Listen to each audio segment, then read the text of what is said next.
Vatican bashing fest. It just needs to be looked at. Is there any idea how great the wealth of the Vatican is, or is that a secret?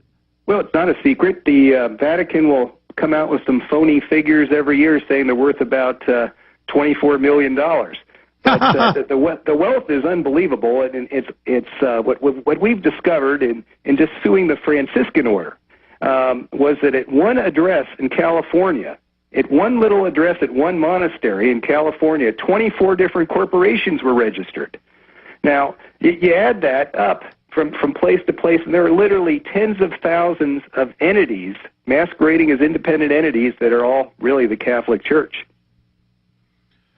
Amazing, Mr. Levy. I want to come back in the next segment and get into the Vatican banker getting hung, and when you call it the Illuminati, I mean, is that just another name for secret society or mafia? I mean, what is Illuminati to you? Illuminati is a secret society, but it's not just a secret society. It's a secret society that uses spiritual warfare, and not just economic, but spiritual warfare as well. You mean they believe that, or they use the religion to control people? What are you saying? Well, I think there is such a thing as good and evil, and as others have said, we look at warfare, and you have political warfare, economic warfare, and there's another dimension, which is spiritual warfare. And some things are done that are just so evil and contrary to humanity that you'd have to say it goes beyond mere economics and politics. All right. Well, we're getting a window into somebody who's been suing the Vatican for 10 years, since 1999. He is Dr. Jonathan Levy, professor at Norwich University in the field of terrorism, of all things. He's been one of the most successful people ever in suing them. We'll come back and find out more. As you look at all these different power structures around the planet, I'm going to talk about this once our guest is gone.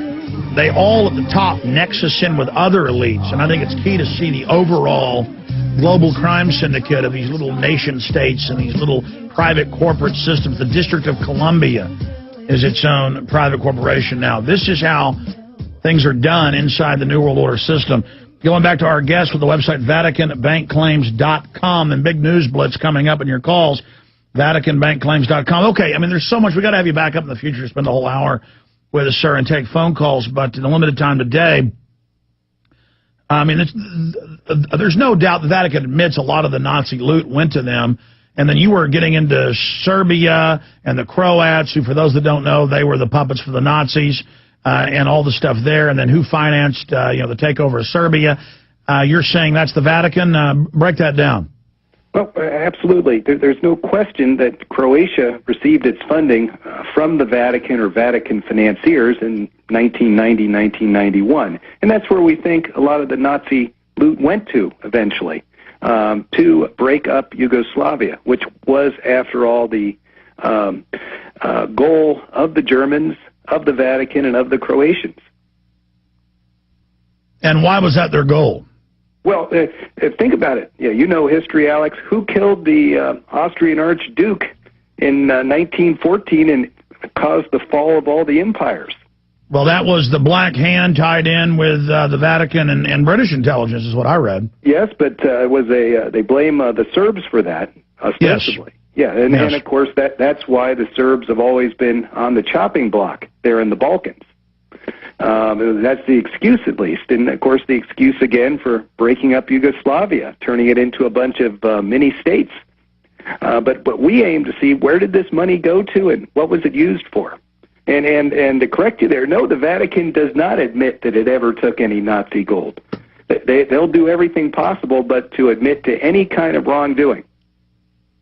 Well, they even say Ratzinger wasn't a Hitler Youth, though, so it's kind of getting ridiculous. Oh, absolutely. I mean, we know we have a eyewitness, thank God, a U.S. intelligence agent named Bill Gowan, who was there in Rome, 1946, 1947, as a young counterintelligence special agent for the U.S. Army, and he investigated this, and he gave 4 days' worth of testimony in a deposition, verifying everything that I'm telling you today, verifying that a 10-truck convoy went first to a monastery in Rome, where they changed out from British license plates to Vatican ones, and drove right in there to St. Peter's Square, claiming they had church property on it. And he interviewed and debriefed the people involved in that operation.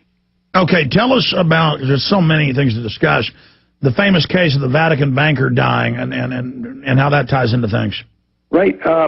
Well, the Vatican Bank, also known as the Institute for Religious Works, has been involved in one scandal after another, and many scandals that we aren't even aware about because they got away with it.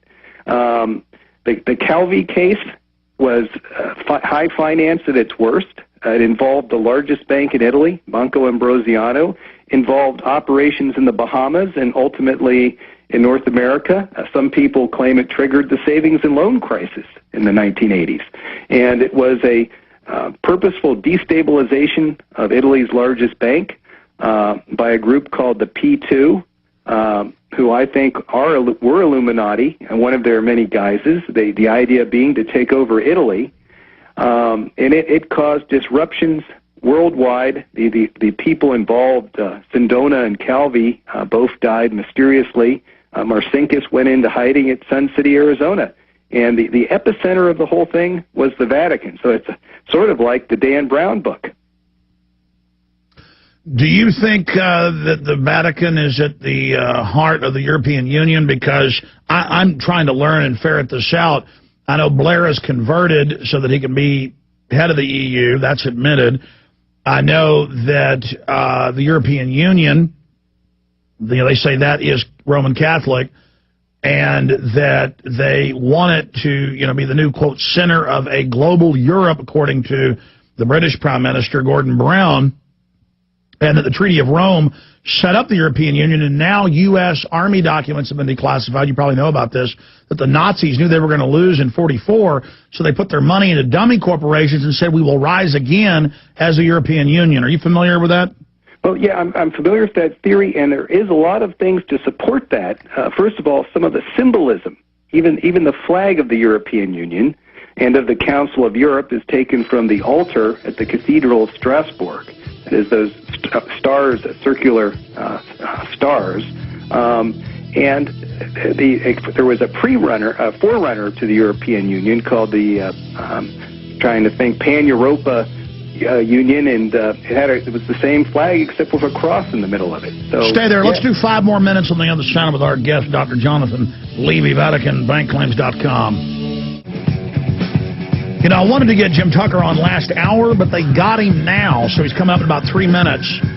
He was at Bilderberg. He always learns more in hindsight than he even learns while he's there, so we'll get an update from him, and then go to Omid in Sweden, Tex in Texas, Lance in Connecticut, Stephen in Texas, Jonathan in Connecticut. I'll at least get to those, get a few other key news articles. Finishing up with Dr. Jonathan Levy, his lawsuit against the Vatican for their activities. I've studied the New World Order power structure, and it just looks like every major nation in the West, the East, they're all just run by strong men, special interests, and they all just meet together and are setting up this, a world system with less and less freedom. From your research, are you saying you think the Vatican is the most powerful force in the world, or are you just saying it's run by a mafia, or are there factions in the Vatican? Because you're quite a Vatican expert and have been suing them for 10 years, and you're a professor, that studies these type of things. What's your bottom line view on that? Bottom line, they ought to drag the books, the account books out of the Vatican and audit them. That's what they ought to do. And if you did that, you'd get to the bottom of a lot of mysteries, including maybe even what happened to Bernie Madoff's billions. Who knows what's in there? Yeah, good old Bernie Madoff, just another case of that. So where is your suit going? It's getting a lot of media attention. It's been going on 10 years. Have they exhausted all their legal tricks, or are you going to prevail, or what's happening? Well, we hope we're going to prevail. We're on the 6th amended complaint, which means we've had to amend the lawsuit 6 times. Of course, the Vatican has bottomless legal resources. Right now, the case against the Vatican Bank itself is up again in the Ninth Circuit Court of Appeals. This time on the issue of immunity. Can you even sue the Vatican Bank in the United States? And then the other part of the lawsuit is proceeding, slowly but proceeding, and that's against the Franciscan order, who were the actual foot soldiers of the church involved in laundering this concentration camp money. Amazing. Okay, well, Dr. Jonathan Levy, thank you so much for spending time with us. Thank you so much. You bet. Take care. Yeah, we're trying to give you all perspectives here.